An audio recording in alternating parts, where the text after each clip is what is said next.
All right, so welcome back, everyone. Woo! Week 1, season 38, year 19 of the KGB Monday Night Poetry Series. We welcome back two top-tier New York poets who have, even much more than that in common. They have this in common, this place. Along with Star Black, David Lehman started this series so many years ago. When those two, applause for that. When those two passed the torch, it was to Matthew Zapruder and Deborah Landau. And that was years ago, and now they're both back here proving that the world travels in circles, at least as much as it does not. So our first poet, thankfully she is in a place where she needs little to no introduction. Deborah Landau, you all know her. We welcome her back to KGB Monday Night Poetry. Thank you so much for coming. Deborah Landau.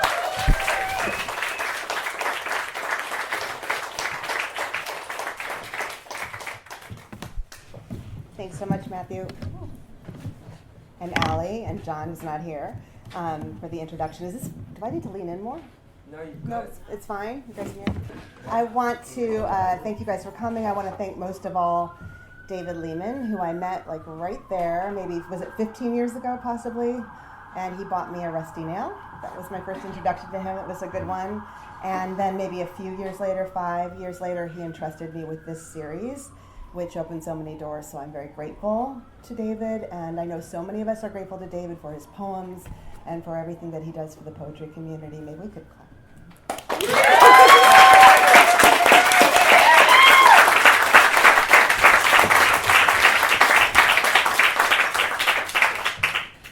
So this is my new book, what is it called? It's called The Last Usable Hour. That was my second book. This is The Uses of the Body. And I'm going to start with a poem called Solitaire that David requested I read. Where's the light? There's the light. Does it go up a little bit? Yeah, you can work that dimmer however you see fit. That's better. Solitaire. One summer there was no girl left in me. It gradually became clear. It suddenly became. In the pool, I was more heavy than light, pockmarked and flabby in a floppy hat. What will my body be when parked all night in the earth? Midsummer, breathe in, breathe out. I'm not on the oxygen tank. Twice a week we have sex. The live girls poolside, I see them at their weddings, I see them with babies, their hips thickening. I see them middle-aged.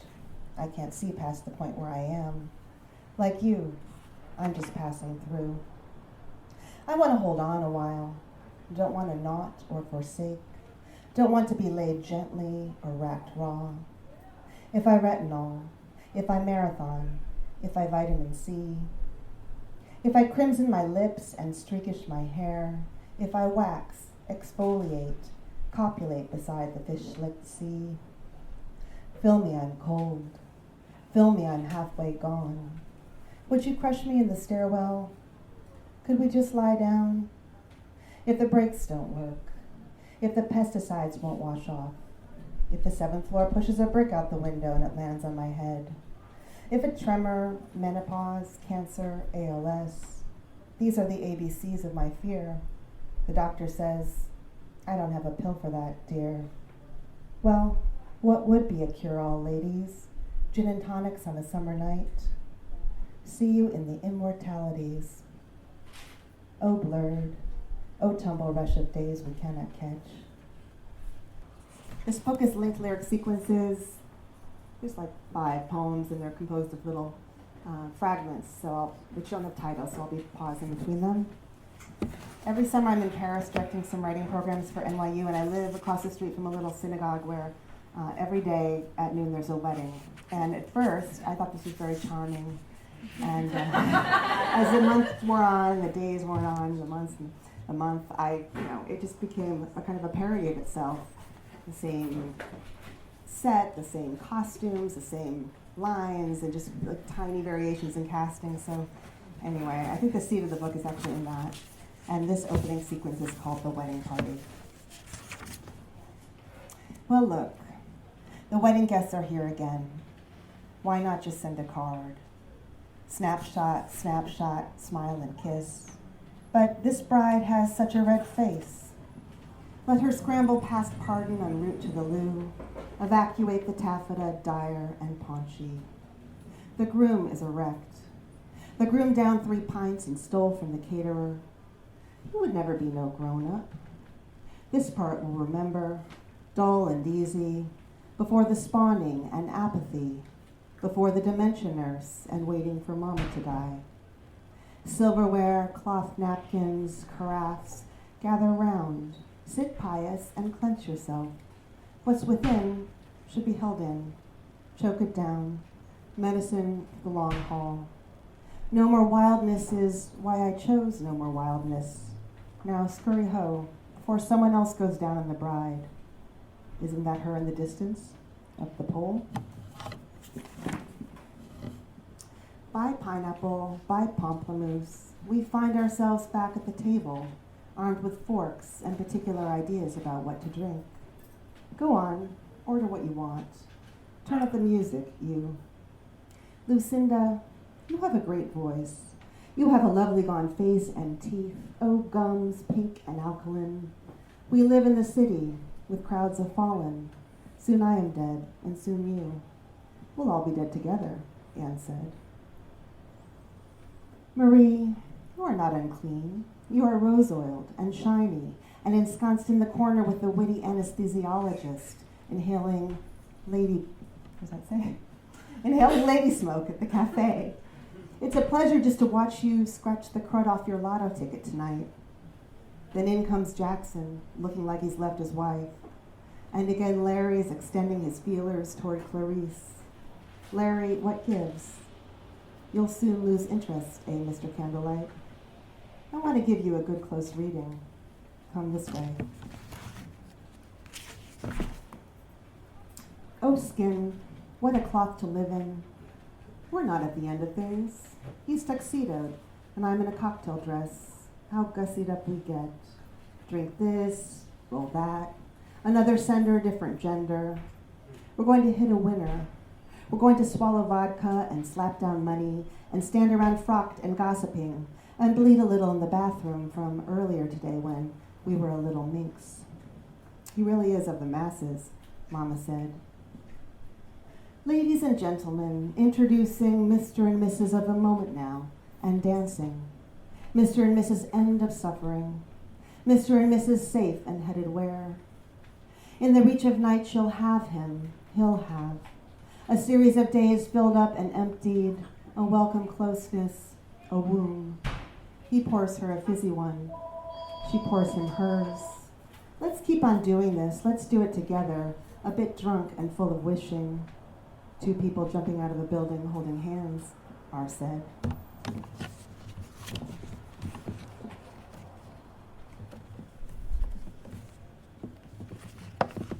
Okay, so I'm going to read from a section called Mr. and Mrs. End of Suffering, and it's a long sequence. I'm going to skip around and just pause between sections. Mr. and Mrs. End of Suffering. The uses of the body are manifold. Lips, fingers, the back of the neck. One should make as full a use as possible before time's up. In paradise, you should appreciate. Don't squander. Take a deep, juicy bite, then swallow. Peaches are meant for tasting. In paradise, we lay, and many afternoons brought pleasure and relief. To begin with, I wanted to talk to him. The corner table received us, 2 large animals in a dinner booth composed entirely of light, the jack of blue matter sitting across from me in the unknown air. Someone from the gallery of photographs lining my grandfather's hall. Long after dark, we walked south along the avenues like a couple of drunks. Once every few months we met for dinner. Then the long quiet interval of years between us. Improbable.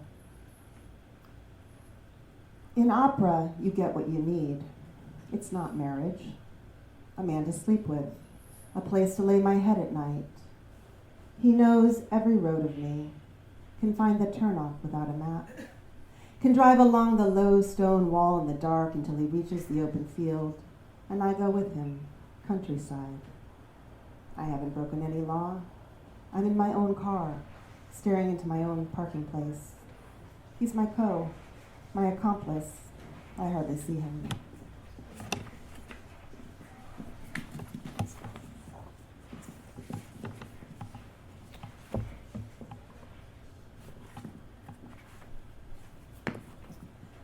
Men look at me like they have the thing I want.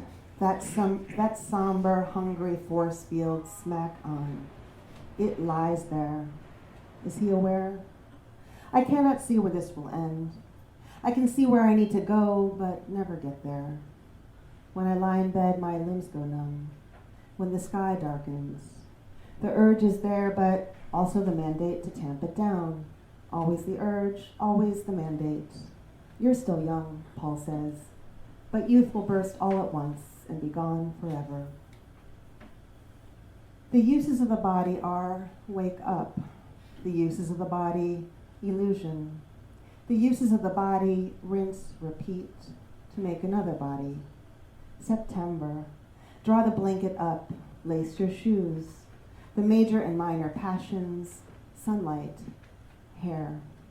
The basic pleasures, tomatoes, Keats, meeting a smart man for a drink. The uses of the body, it's only a small house. It gets older. It's upper and lower. It's red and white trim. It's tempting to gloss over this part, so you won't really see me.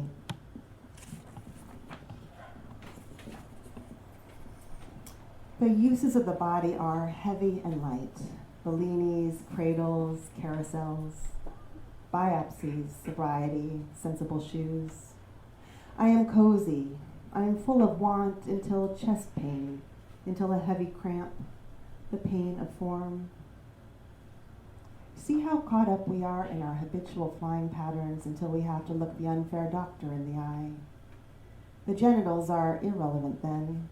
Dr. Rutkowski, what was it you said?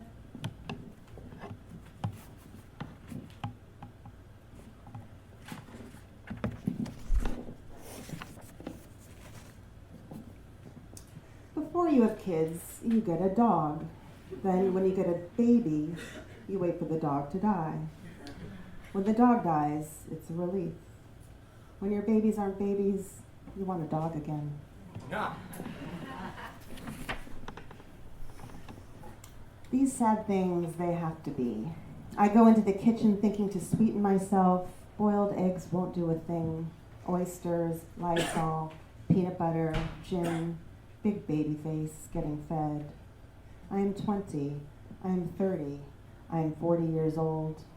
A friend said, listen, you have to try to calm down.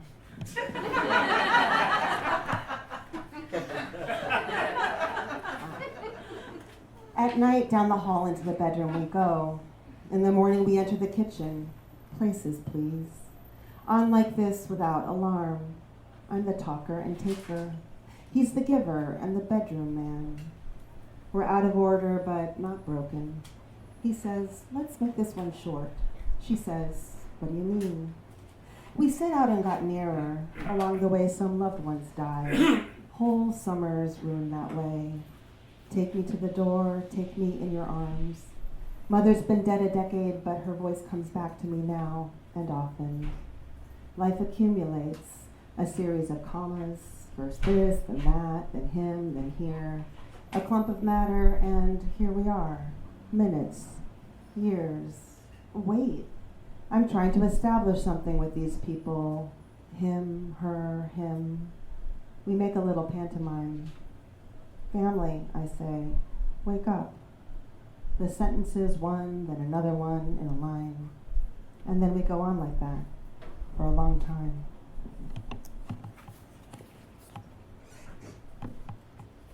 Okay, so I was feeling kind of like that, and then completely unexpectedly I found myself pregnant, and that changed a lot of things, and it changed the tone of my poems, and it changed the style of the poems. And I'll read just a section of from the last section, which is called Late Summer, and then one more poem after that, and then that's it. Late Summer. But we already did everything. Then it came on again, and we were wearing it, like the same dress, a yellow one, a little worn, threadbare, out of date, lying in with wine glasses in the dirty light, a bit frayed, a bit bald-headed, a bit torn, but possible. Long days in leisure, long time in bed, and after a while of it, another while, limeade, New York, stepping through the garbage in sandals. Perpetually we were the same, perpetually. Then a sound, loud hush, like water running, something new in the foliage, something with soil in it, a little seed, something left of the bridge, something left of the bride, of the cooling stream, of the boat we once rode on, gliding. Tendrils round the neck, my favorite warm plaything. Something coming to bud, brought up again new, July, siesta, ethereal, and spun again from the deep locked interior. Something unhooked from its corset, unwheeled free to shine on us in our summer bedroom, verbena sheets. In the plain, crystalline summer, something fucked with us, something recordless and without agenda, and we alone with it, indelicate. Out of our empty room, our mortality, our daring, something would be due and upon us. And who wouldn't in summertime, in the dumb heat, stoked with solstice, tempted by tongue and taking, and me with my cap off, and he with his charge and pressure through the weeds, a jonesing, barefooted, without a rubber, etc., and prevalent, the sweet gum of it, billowing, and I hoped, but thought I'd be wrong about it. Tilled, glorious, forceful and gentle, and yes, it was true, we were able. And then there was someone in there, axed in a bowl boiling, cherry jello, utero, unspooling each perfect and upon again summer day. What climate then, immodest, fully boarded was I, and set off with her Xanax, Vermox, rivulets, radiation, ferried her flighting to California to go riding drunk and dance at M's wedding, and she just a pale and puny welled inside me, without visa, without a pretty box. Doll face down, I could have scorched her, could have drowned her, could have crushed her, not knowing veined was she, and my blood rich and alcohol. She flipped around in there. I slept off the buzz in my hotel. A clean line between before and after. Was she real then? Stain purpling the white field in the stall of a hotel bathroom. Could we have trampled her underfoot? She who set up camp there. Bloat swaddled hugeness of August, its lack of bustling, its birds, and leaving commerce behind, taking a month there, sweet to ceaseless and essential, sit in summer's drawer. Let a girl be born. Let breathing. Let the long shadows gather in the hall. Out of our boredom and resentment, life force and providence. Out of the spacious window of a summer weekend, the deep burning life of things. July, disquiet, the trees.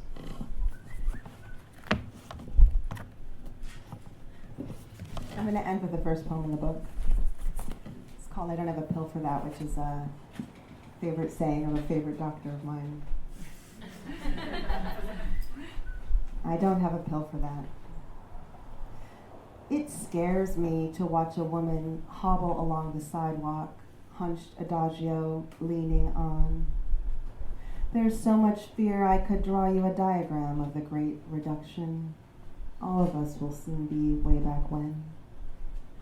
The wedding is over. Summer is over. Life, please explain. This book is nearly halfway read. I don't have a pill for that, the doctor said.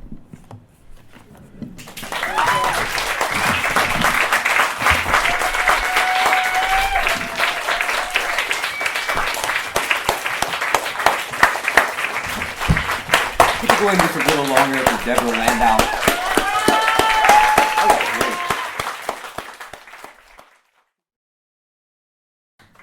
So as for our second reader, David Lehman.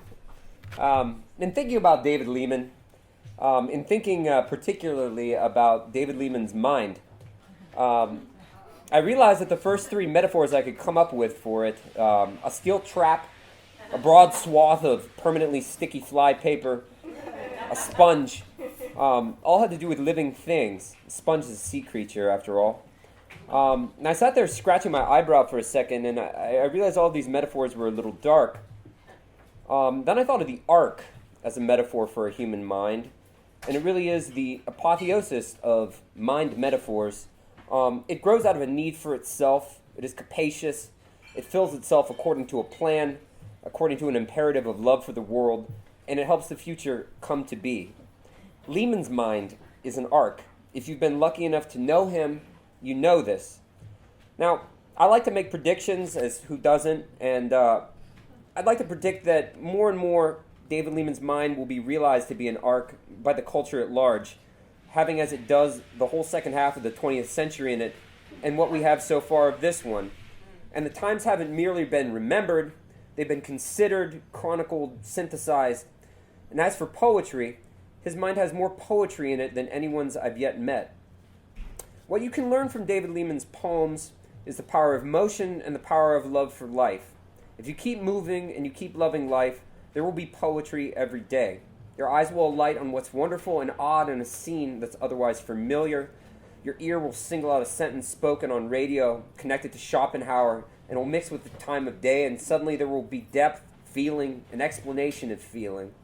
Lehman's poetry is often a poetry of many elements, but it is not a disjunctive poetry, it's a connective poetry. His daily poems remain the best of their kind, the exact kind of content for such a form. Reread in 2015, you realize they encase a New York that has changed considerably, in the way that O'Hara's poems do. And the same truth pervades them as pervades O'Hara's. If you walk around always with your net, your butterfly collection will be large, interesting, and various. Music has been a lifelong passion of David's that has only increased as the years have gone on. His latest book will be Sinatra's Century, 100 Notes on the Man in His World. And I encourage everyone to pick up The State of the Art, the collection of his introductory essays to the Best American Poetry Anthology. I'll skip his bio, safe to say that he is a poet, editor, essayist, teacher, acclaimed nonfiction writer, husband, and we can add to all this, cancer survivor. He's one of a kind, and we are grateful for him. David Lehman.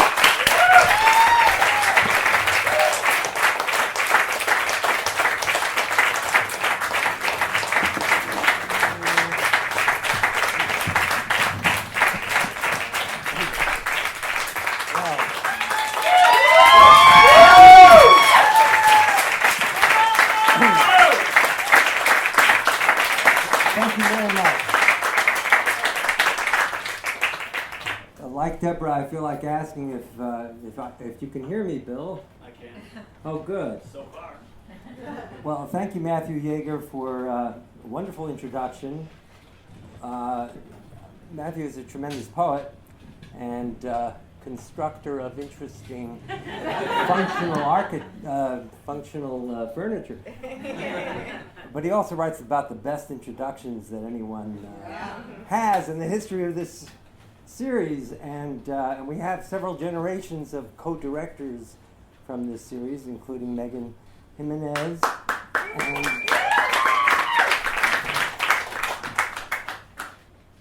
And so it's a particular pleasure to be here this evening, and also to read with Deborah Landau, who for 4.5 years was my colleague at the New School. And a better colleague you could not find. And she really enlivened the fifth floor of 66 West 12th Street. And then one fine day, NYU came poaching, and they needed a director of their program, so it was a major promotion, and so we lost her, and NYU gained a real treasure and has a wonderful program now.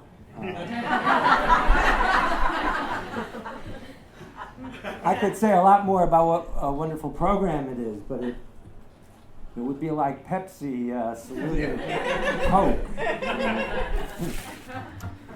Well, I'd like to begin by reading a love poem for Stacy, my wife, and the better half. And it begins with a question that many poets are asked. The poem is called Panama Hat. What kind of poems do you write? She asked, and I said, occasional poems. Each day is an occasion. Take today. The sun shone on my face, shielded by a Panama hat made in Ecuador. And the fate of a leaf in a hurricane was the day's best simile for financial markets, where the value of green keeps going up. The trees and the grass are vying in the green competition because good is as visible as green, and the lawns are emerald like the eyes of my beloved when she saw the ring with 2 hearts and an emerald crescent in the jeweler's case. The food tasted good and simple: beans and rice, chicken, coconut sorbet, white cherries, lemonade, and Matthew Yeager's concoction with chinar and jalapeno-infused gin. The ice cubes in the glass sounded like nothing but themselves. The sky was blue, the shirt fit, I washed the car. The newspaper reported that Cambridge is catching up to Oxford in real estate prices, and my 1,000 words to his coy mistress were nicely illustrated as I sat and sipped in the sun. And then I read the new bio of Duke Ellington and Helen Forrest's own story, and tilted my hat as I walked, celebrating the day, the occasion for taking a walk, enjoying the light, and my new Panama hat.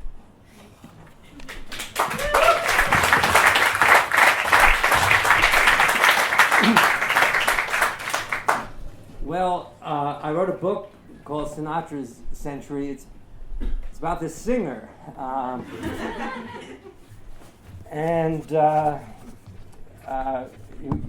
He's my favorite singer. So I'm going to read, it's in 100 parts because he turns 100 on December 12th. And he liked to say to people, or when toasting someone, he said, "May you live to be 100, and may the last voice you hear be mine." So that's the epigraph from my book, actually. And so how do you write a book about somebody about whom many hundreds of thousands of words have been written? So I fashioned a form, which I call the Century, 100 parts. So some are very short, some are narrative, some are in the form of an essay. There's one a second person point of view, multiple choice. And I'm going to read a few sections and excerpts from others to give you an idea of my book. And part 1, at Zito's Bakery on Bleecker Street, a Greenwich Village landmark for 80 years before it closed its doors in 2004, customers saw 2 framed photographs on the wall behind the counter. One was a picture of the Pope. The other was a picture of Frank Sinatra. From part 2. Directly after every baseball game at Yankee Stadium, the public address system plays Sinatra's signature recording of Kander and Ebb's New York, New York, when the Yankees defeated the Atlanta Braves in the 6th and final game of the 1996 World Series, capping an improbable comeback from a 2-0 deficit. It seemed as if everyone in the stadium was singing along, swelling the final chorus. And if I can make it there, I can make it anywhere. It's up to you, New York, New York. The aging Sinatra, he was in his 60s when he recorded New York, New York, the last of his blockbuster hits, does amazing things with the initial "and" in that quote, twisting and turning the word as if it contained not 1 but 3 or 4 syllables. The voice seems to go down a valley and come back up the other side of the hill. The gesture is inimitable, though it also invites imitation, and watching a Sinatra fan trying to duplicate the effect can be very entertaining. But here the voice was the instrument of joyous release. Here you had a crowd of almost 60,000 people getting into the act. It was a great moment of New York solidarity, and it was also in its way an expression of Francophilia, the populace's love affair with the greatest of all popular American singers. Triumphal, assertive, and endowed with civic pride. The hymn to the city that doesn't sleep is New York's official song. John Kander and Fred Erb, who had previously given us the score of Cabaret, wrote New York, New York for Liza Minnelli to belt out in Martin Scorsese's 1977 movie of the same title, with Minnelli as a vocalist on the rise and Robert De Niro as the saxophone player she meets in a New York nightclub on VJ Day in 1945. Once upon a decade, the Yankees played Minnelli's rendition of New York, New York after a loss, and Sinatra's after a win. Liza protested, and now, win or lose, it is Frank's version that you hear after every game at Yankee Stadium. I'm just going to skip to one later section. When I hear Sinatra sing That's Life, I remember exactly where I was and what I was doing when he introduced it. It was the fall of 1966, and I was a freshman at Columbia University reading Marxism for one course, existentialism for another, Homer and the Greek tragedians for Humanities A, Plato and Aristotle for Contemporary Civilization, plus science, astronomy, and gym, tennis. I don't think it occurred to me that Sinatra was trying out a new bluesy sound in That's Life. With the girl chorus and the driving organ, he is in full Ray Charles mode, sounding a defiant blue-collar note. With the benefit of hindsight, you can see the song as a harbinger of the type of voter that put Republicans in the White House for 20 out of 24 years starting in 1969. But no one thought about that then. I love the everyman confidence of the song, which sounded personal, even if you didn't know the rough outlines of Sinatra's career. Riding high in April, shot down in May, back on top in June. As I was writing poetry and had begun to think of myself as a poet, I responded as much to the bravado as to the humorous pea-popping alliteration in the line where Sinatra proclaims himself to have been a puppet, a pauper, a pirate, a poet, a pawn, and a king. Earlier in 1966, when I was still a senior at Stuyvesant High School, reading The Lonely Crowd and Beyond the Melting Pot in Advanced Placement Sociology, Esquire came out with Gay Talese's famous article, Frank Sinatra Has a Cold, which opens with the brooding singer holding a glass of bourbon in one hand and a lighted cigarette in the other. Everyone else I knew was listening to the Beatles, the Rolling Stones, Bob Dylan, the Kinks, the Mamas and the Papas, and the Lovin' Spoonful. I like them too. But a singer born from another generation was singing the music in my heart. I was 17 and went with Dennis Schoen and the Coen sisters on a double date to see Julie Christie in Darling. A few months later, I saw Blow Up in the movies and Marat Sade on stage.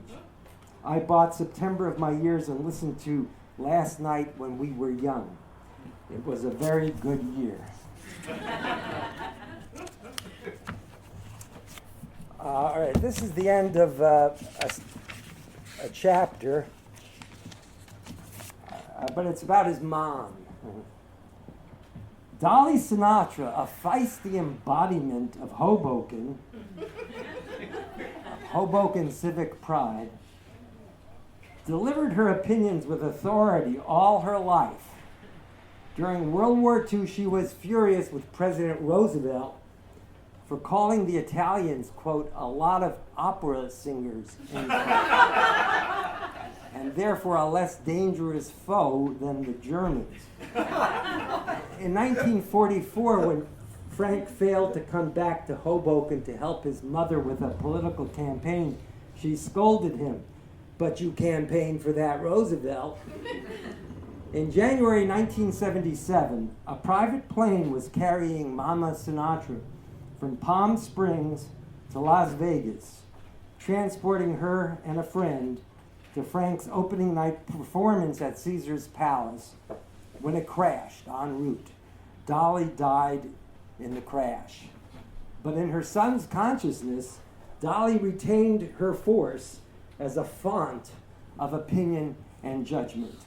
"She scared the shit out of me," Sinatra told Shirley MacLaine. In 1998, when he lay dying, Sinatra had a designated thug in his room at all times. At one point, Sinatra raised his head and pointed to an empty armchair. "Could you tell my mother to get the fuck out of here?" he said. "I'm trying to get some rest, but she keeps hanging around."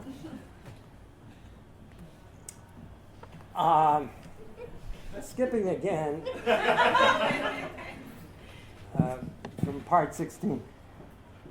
On Thursday, August 31, 1939, Frank Sinatra and the Harry James Orchestra recorded All or Nothing at All. The boy singer stretched his 2-octave range to the max by hitting a high F at the end of the song. So it was something like all or nothing at all. But it's a big octave leap and a key higher than I just did. It sold 8,000 copies when originally released and 1 million when re-released 4 years later. Two things had happened in the interim.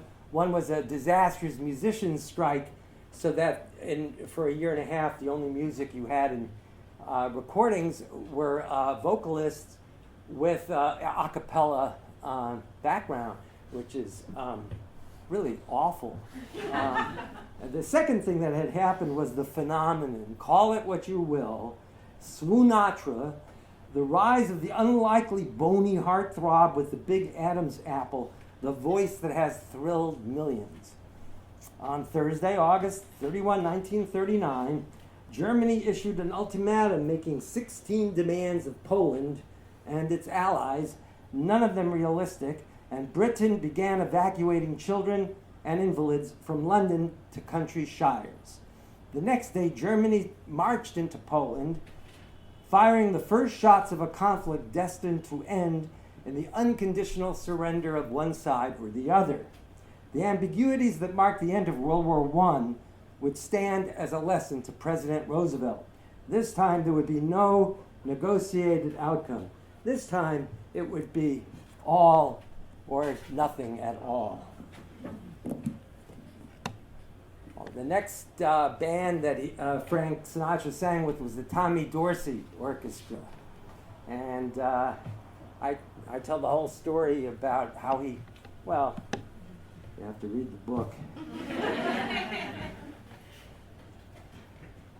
Tommy Dorsey was the greatest melodic trombonist in the business, but he was a drag to work for, the drummer Buddy Rich said, understating the case.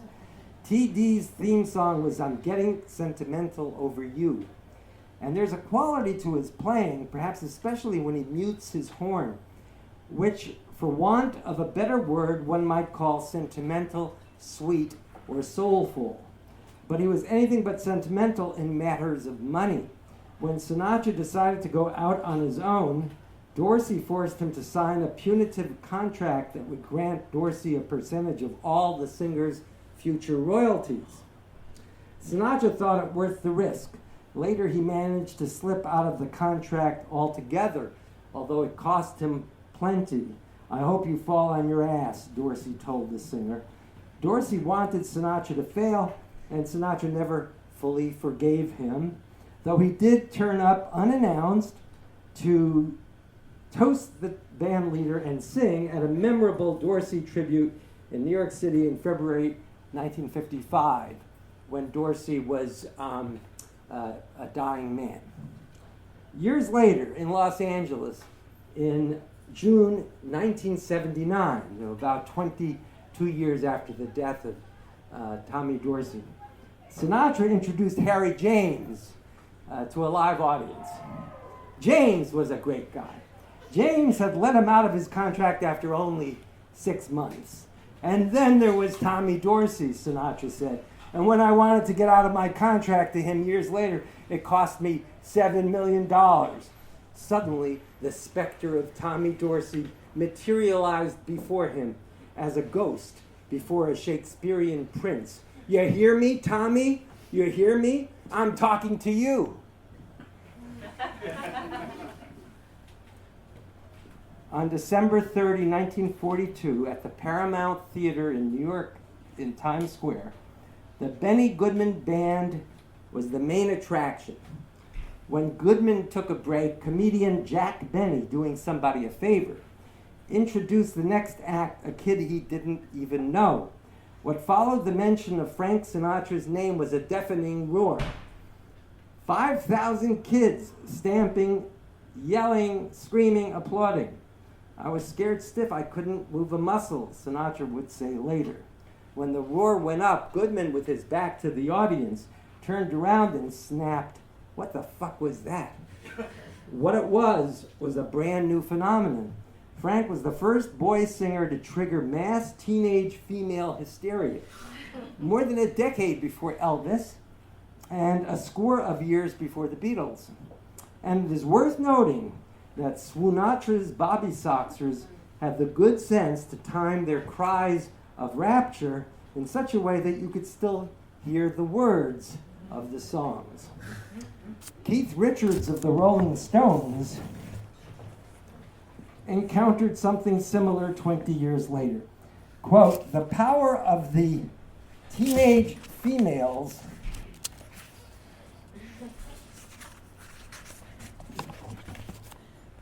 of 13, 14, 15, when they're in a gang, has never left me," he wrote in his memoir, Life. They nearly killed me. I was never more in fear for my life than I was from teenage girls. The ones that choked me, tore me to shreds. If you got caught in a frenzied crowd of them, it's hard to express how frightening they could be.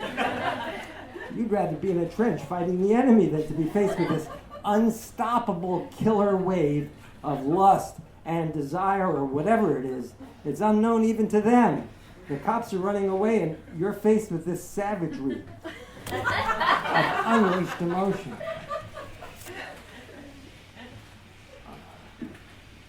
From part 25. It is September 9, 1945, and it's a wonderful day to be alive if you're Frank Sinatra on your way to a recording studio in Hollywood. You're still 3 months shy of your 30th birthday, and you've done all the things that they write songs about. You've got the world on a string, and you've set it on fire. All's right with the world, too. 1 month ago, the bombs fell on Hiroshima and Nagasaki, ending the war in the Pacific. The Japanese emperor said, quote, "The war situation has developed not necessarily to Japan's advantage," end quote. The invasion of Japan would not be necessary. And now, peace was here, the elusive thing that you take for granted, like the air or the light of day, except when it is absent. All the girls adore you. You're so skinny that comedians joke about it the way they'll someday joke about J-Lo's butt. Though the best line in your defense will not be uttered until you begin your tempestuous affair with Ava Gardner years from now. When director John Ford asks Ava to explain to a skeptic what she, the apotheosis of glamour, sees in that 120-pound runt, Ava says, "He weighs 120, but 110 of those pounds are pure cock.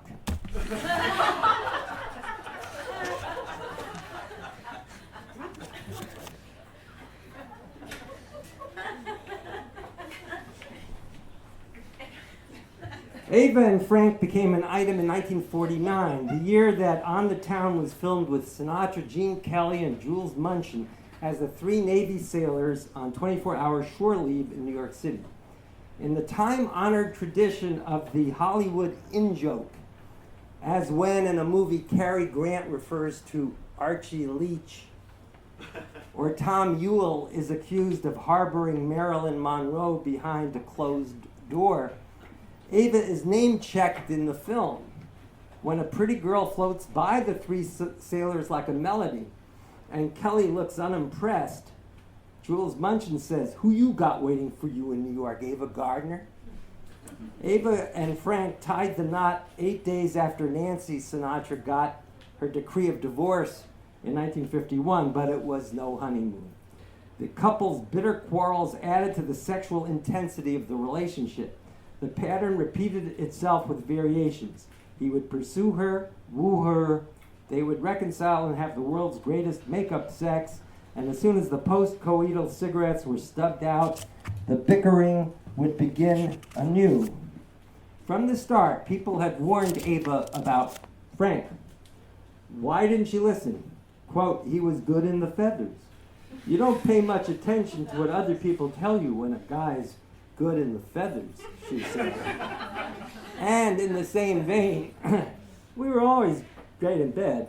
The trouble usually started on the way to the bidet.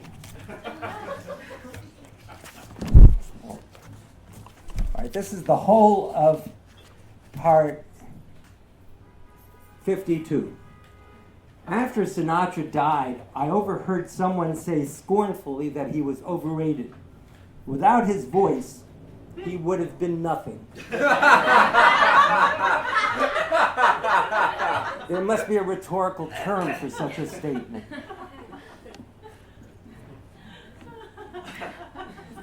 This is the whole of 77.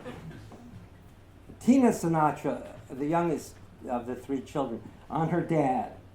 Quote, "Had he been a healthier, less tortured man, he might have been Perry Como."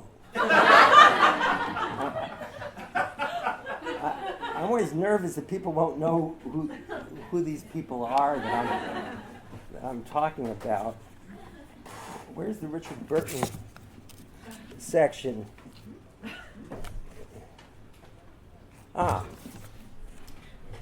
You know Richard Burton, the greatest Shakespearean actor of his time. And he had a very glamorous wife, brunette, very beautiful. He married her twice. You know, her name will get to me. Elizabeth Taylor. Richard Burton's diaries reflect a vivacious intellect and brilliant conversationalist. Sinatra was a friend who could rub him the wrong way. Quote, "What a petulant little sod he is." Marlon Brando, too, could piss off the Welsh coal miner's son. Marlon, quote, "really is a smugly pompous little bastard." You get your phone calls taken, he observed, only when he wants something from you. Sinatra is the same. Gods in their own mirrors, distorted mirrors. On the other hand, Dick will say this for Sinatra and Brando, as well as for a very select few others. Peter O'Toole, Elizabeth Taylor, Jane Fonda, Barbara Streisand, and himself. We, quote, "carry something sanguiculous, and the parasite is called press envy. The reason we take risks and run against the convention. I don't believe I have ever before encountered sanguiculous, meaning living in the blood, in a sentence, which gives you an idea of Burton's vocabulary. Burton's considered opinion of Sinatra's singing, rendered in November 1971, was that he interprets lyrics from common songs better than any of his rivals, and is, as I call him, a fine interpreter of street corners poetry. One for my baby and one more for the road and other such good songs he can trick in such a way that they seem brilliant minor poetry. Burton can't resist adding that when faced with something massive, like, for instance, Hamlet, Sinatra is completely bewildered. This is inadvertently very funny. Sinatra can sing, but he can't play Hamlet, is on a par with Clayton Kershaw can pitch, but Verdi is beyond him. But what is most extraordinary about the entry is the evidence that Sinatra, down on his luck in the early 1950s, asked Burton to read Hamlet with him, quote, as he was going to make a comeback through the classics, and he'd show the motherfuckers yet. A paragraph from 87. The comedian Shecky Green enlivened his stand-up act with a story about the night Frank Sinatra saved his life. The comedian said he was standing out in front of Caesar's palace one night, and three big, tough guys began to kick the hell out of him. They were giving me a terrible beating. But finally Frank came up and said, okay, that's enough. Part 96. The name Sinatra contains, in anagrammatic form, the words sin, art, rain, tan, trains, stare, satin, saint, stain, Tina, artisan, rat, rant, strain, star.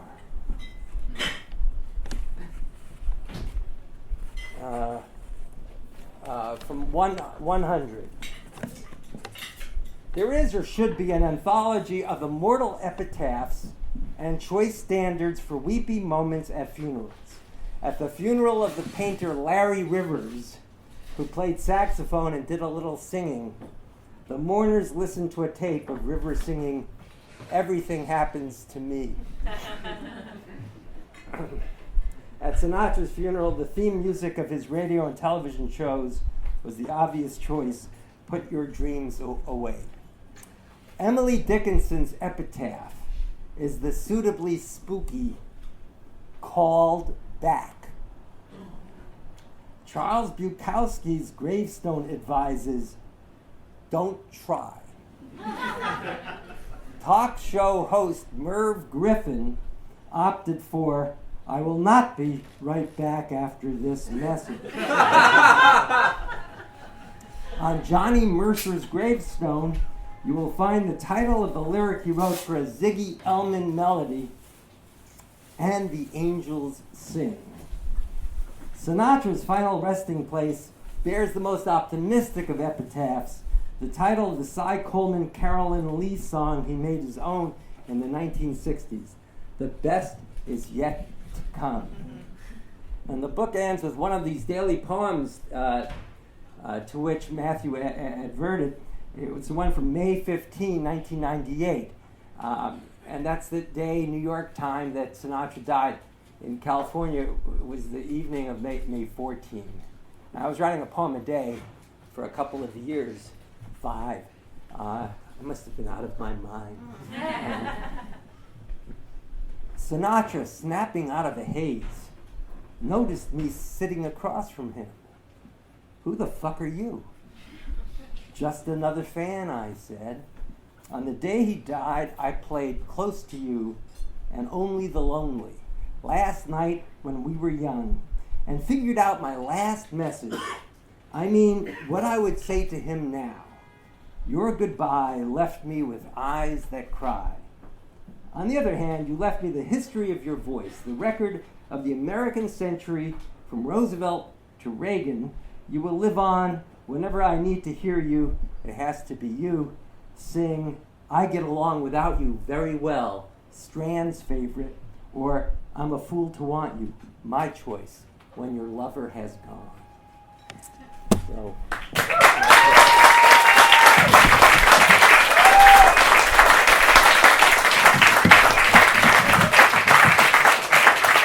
Thank you very much.